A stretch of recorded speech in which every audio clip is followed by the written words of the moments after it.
सुबह की पहली किरणें शांत नदी की लहरों पर सुनहरी चमक बिखेर रही थीं। पक्षियों की मधुर चहचहाहट पूरे गांव में गूंज रही थी। उसी नदी के किनारे एक छोटी सी टूटी झोंपड़ी में रहती थीं दो बहनें, गौरी और चंदा। गरीबी उनकी जिंदगी का हिस्सा थी, लेकिन उनके दिल में ईमानदारी, मेहनत और एक दूसरे के लिए अटूट प्यार था। उन्हें नहीं पता था कि आज का दिन उनकी किस्मत बदलने वाला है। चंदा, सूरज निकल आया है, चल जल्दी उठ। हमें नदी से पानी भी लाना है और लकड़ियां भी इकट्ठी करनी है। मेहनत करेंगे तभी शाम का चूल्हा जलेगा। हाँ दीदी, मैं अभी आई। जब तक हम दोनों साथ हैं, कोई भी मुश्किल हमें हरा नहीं सकती। दोनों बहनें मिट्टी के घड़े लेकर नदी की ओर चल पड़ी। रास्ते में हर किसी का मुस्कुराकर अभिवादन करती। गांव वाले उनकी सादगी और अच्छे व्यवहार की हमेशा तारीफ करते थे। अरे बेटियों, भगवान तुम दोनों को हमेशा खुश रखे। इतनी छोटी उम्र में भी तुम दोनों मेहनत से कभी पीछे नहीं हटती। ताका, मेहनत ही हमारा सबसे बड़ा सहारा है। जो मेहनत से मिलता है वही सबसे बड़ा धन होता है। और आपकी दुआएं हमेशा हमारे साथ रहती हैं। पानी भरने के बाद दोनों बहनें नदी किनारे सूखी लकड़ियां इकट्ठी करने लगीं।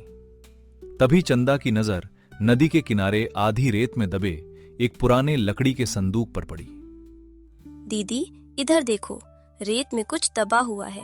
लगता है कोई पुराना संदूक है।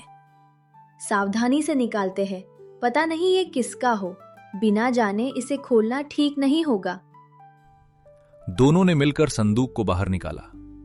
वो बहुत पुराना था और उस पर जंग लगा हुआ लोहे का ताला था। दोनों एक दूसरे की ओर देखने लगीं। उनके मन में कई सवाल थे। यहीं से उनकी जिंदगी एक ऐसे मोड़ पर पहुंचने वाली थी जिसकी उन्होंने कभी कल्पना भी नहीं की थी। गौरी और चंदा पुराने संदूक को ध्यान से देखने लगी। उस पर मोटी धूल जमी थी और लोहे का ताला पूरी तरह जंग खा चुका था। आसपास सन्नाटा था, केवल नदी की लहरों की आवाज सुनाई दे रही थी।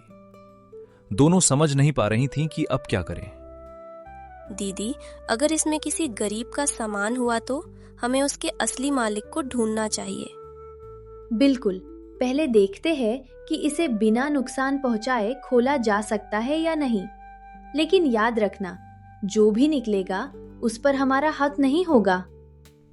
गौरी ने पास पड़ा एक मजबूत पत्थर उठाया और ताले पर हल्का वार किया। कुछ ही कोशिशों के बाद पुराना ताला टूट गया। दोनों ने धीरे धीरे संदूक का ढक्कन खोला। अरे दीदी, इसके अंदर तो बहुत सारे पुराने कागज, कुछ चांदी के पुराने सिक्के और एक कपड़े में लिपटा हुआ बंडल है। इन्हें हाथ मत लगाओ। पहले देखते हैं कि इन कागजों में कहीं मालिक का नाम लिखा है या नहीं। गौरी ने सावधानी से एक पुराना कागज खोला। उस पर धुंधली लिखावट में एक परिवार का नाम और गांव का पुराना पता लिखा हुआ था। लगता था कि यह संदूक कई साल पहले नदी में बह गया था। बेटियों, तुम दोनों यहां क्या कर रही हो? अरे, ये संदूक कहां से मिला? ताका, ये नदी किनारे रेत में दबा मिला। हम इसके असली मालिक को ढूंढना चाहते हैं। आजकल ऐसे ईमानदार लोग बहुत कम मिलते हैं। चलो, इसे गांव ले चलते हैं, शायद कोई इसे पहचान ले। तीनों संदूक उठाकर गांव की ओर चल पड़े, लेकिन दूर खड़ा लालची सेठ धनराज ये सब देख रहा था। उसकी नजर संदूक के अंदर रखे पुराने सिक्कों पर पड़ चुकी थी। उसके मन में लालच जाग उठा। सेठ धनराज मुस्कुराया। अगर मैं कह दूं कि यह संदूक मेरा है तो अंदर की सारी चीजें मुझे मिल जाएंगी। इन दोनों बहनों को कुछ भी पता नहीं चलेगा। सेठ धनराज मुस्कुराया और चुपचाप उनके पीछे चल पड़ा। उसे लगा कि अब वो आसानी से संदूक पर अपना अधिकार जमा लेगा, लेकिन उसे नहीं पता था कि सच्चाई और ईमानदारी की ताकत उसके लालच से कहीं ज्यादा बड़ी है। गांव के चौपाल पर धीरे धीरे लोगों की भीड़ इकट्ठा होने लगी। हर कोई उस पुराने संदूक को देखने के लिए उत्सुक था। गौरी और चंदा ने सबके सामने पूरी बात सच सच बता दी कि उन्हें यह संदूक नदी किनारे रेत में दबा मिला था। तभी भीड़ को चीरता हुआ सेठ धनराज आगे आया। रुको, ये संदूक मेरा है। कई साल पहले नदी की बाढ़ में मेरा सामान बह गया था, इसे तुरंत मुझे सौंप दो। गांव वाले एक दूसरे का चेहरा देखने लगे। सेठ धनराज की बातों में घबराहट साफ दिखाई दे रही थी। गौरी ने शांत स्वर में उससे फिर एक सवाल पूछा। अगर ये आपका संदूक है तो इसके अंदर रखे सामान के बारे में जरूर जानते होंगे।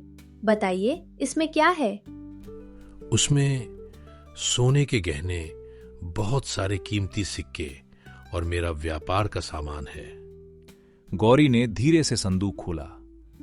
गांव वालों ने देखा कि उसके अंदर केवल पुराने कागज, कुछ चांदी के पुराने सिक्के और कपड़े में लिपटा एक छोटा सा बंडल था। सोने के गहने तो थे ही नहीं। अगर ये सच में सेठ जी का संदूक होता तो इन्हें अंदर का सामान सही सही पता होता। लगता है कोई झूठ बोल रहा है। नहीं, शायद मुझे ठीक से याद नहीं। ईमानदारी की पहचान सच से होती है, झूठ से नहीं। इन दोनों बहनों ने तो खुद इस संदूक पर अपना अधिकार नहीं जताया, जबकि आसानी से ऐसा कर सकती थीं। हमें किसी की चीज नहीं चाहिए, हम बस चाहते हैं कि ये उसके असली मालिक तक पहुंचे। सेठ धनराज का चेहरा शर्म से झुक गया। गांव वालों को अब समझ आ चुका था कि लालच इंसान से सच बुलवा नहीं सकता। लेकिन असली मालिक कौन था, यह रहस्य अभी भी बाकी था। गांव वालों ने देखा कि उसके अंदर केवल पुराने कागज, कुछ चांदी के पुराने सिक्के और कपड़े में लिपटा एक छोटा सा बंडल था। सोने के गहने तो थे ही नहीं। गांव वालों को अब समझ आ चुका था कि लालच में आकर कोई झूठ बोल रहा है। सेठ धनराज का चेहरा शर्म से झुक गया। गांव वालों को अब समझ आ चुका था कि लालच इंसान से सच बुलवा नहीं सकता। लेकिन असली मालिक कौन था, यह रहस्य अभी भी बाकी था।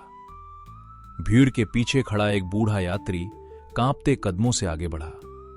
उसकी आंखें बार बार उस पुराने संदूक पर टिक रही थीं। जैसे ही उसने संदूक के किनारे बना एक छोटा सा निशान देखा, उसकी आंखों से आंसू बह निकले।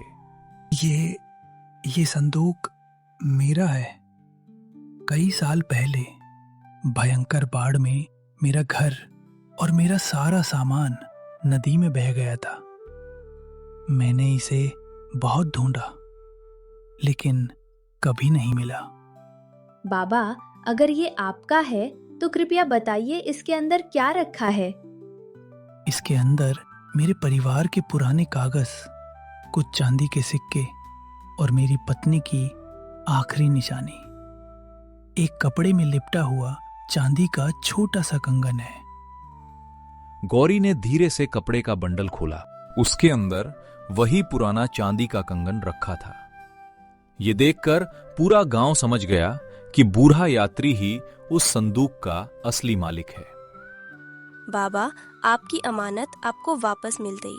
हमें बहुत खुशी है कि ये सही हाथों तक पहुंच गई। बेटियों, तुम दोनों ने ईमानदारी की ऐसी मिसाल पेश की है जिसे मैं जीवन भर नहीं भूलूंगा। मुझसे बहुत बड़ी गलती हो गई। लालच में आकर मैंने झूठ बोला, मुझे माफ कर दीजिए। गलती मान लेना भी साहस की बात है, लेकिन याद रखना, लालच इंसान की इज्जत छीन लेता है, जबकि ईमानदारी उसे हमेशा ऊंचा उठाती है। बूढ़े यात्री ने अपनी खुशी से दोनों बहनों को आशीर्वाद दिया। उसने कहा कि उसके लिए सबसे बड़ी दौलत संदूक नहीं, बल्कि ऐसी ईमानदार बेटियों से मिलना है। पूरे गांव में गौरी और चंदा की ईमानदारी की चर्चा होने लगी। लेकिन कहानी अभी खत्म नहीं हुई थी। अगले दिन दोनों बहनों के लिए एक ऐसा उपहार आने वाला था जिसकी उन्होंने कभी कल्पना भी नहीं की थी। नदी किनारे बसे उस छोटे से गांव में एक अलग ही खुशी का माहौल था। हर कोई गौरी और चंदा की ईमानदारी की तारीफ कर रहा था। जिन दो बहनों के पास कभी अपनी जरूरतें पूरी करने के लिए भी बहुत कम साधन थे, आज उनकी अच्छाई की वजह से पूरे गांव में उनका सम्मान बढ़ गया था।